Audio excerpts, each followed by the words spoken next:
לאדם אפשר להשתמש בהכל, גם לעורר את החושך שחר, כן?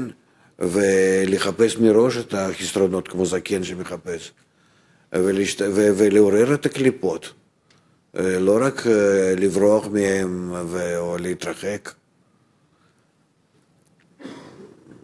צריכים לעבוד עם זה בצורה אומנותית. ככה, אתה מבין? אי אפשר בלי חושך. איך אתה יכול לצייר איזו תמונה, איזה משהו המוכן לתפיסה רק בלבן? אנחנו צובעים כאן לבן, אתה רואה?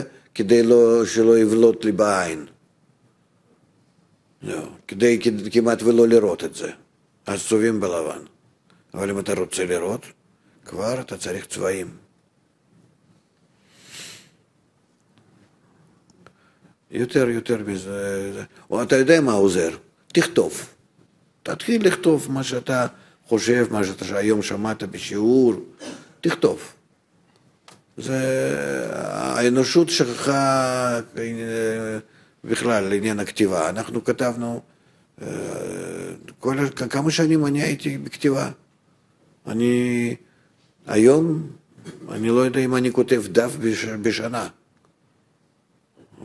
בעיפרון, בעט. הכל זה במחשב, וזה לא נקרא כתיבה. זה לא נדבק במוח כמו כתיבה עצמה. מה שמחשב כותב ולא אתה לא זוכר. אין בזה העתקה ממש בתוך המוח כמו שבכתיבה. אז תנסה ככה לכתוב. ומתוך זה תתחיל להבין זה וזה.